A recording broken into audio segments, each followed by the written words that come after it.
So I told you that uh, DevOps is a continuous process. When we talk about continuous concept, it means it's keep on changing, right? Means it is continuous process. So integration means if you are working on a project, right? And in a project there are multiple team members working on the same project. Some of them are working on a particular module. Let's say we talk about mobile application yesterday, right? We talked about calling system. We talked about uh, within the calling system we can divide it into the further subtasks, like let's say incoming call or outgoing call, right? So there are, let's say, two modules, and two different team members are working on each module. One of them is working on incoming calling system, another one is working on outgoing calling system. Now both of them sharing the same source code repository, Git, right? So if one of the member makes some changes in their code, he push that code to the central repository or the common repository, right? And similarly the other user who's working on the outgoing calling system, he also working on the same repository, and he also access the same piece of code. So now they are working together, right?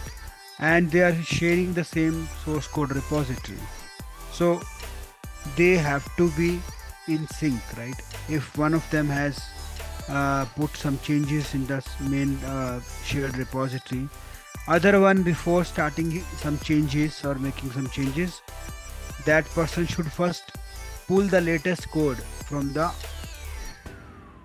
central repository and then start making his changes. Otherwise what will happen, both will try to make some changes locally and they will try to push the changes to the central repository. That might result in a conflict that is known as merge conflict.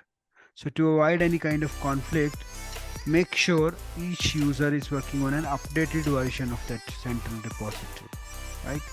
So when two or more than two people or two persons uh, try to push the code to the same repository or try to integrate their code, right, this is known as continuous integration.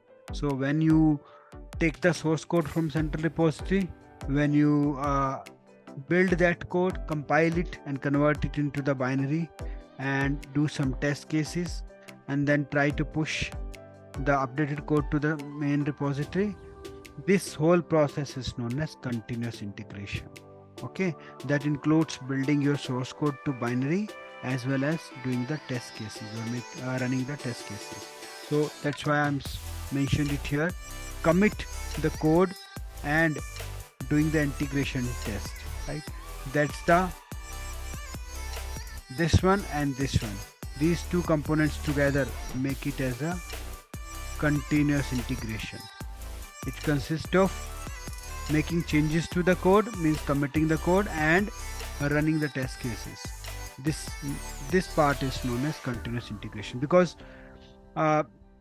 more than two users trying to integrate their code into the central repository.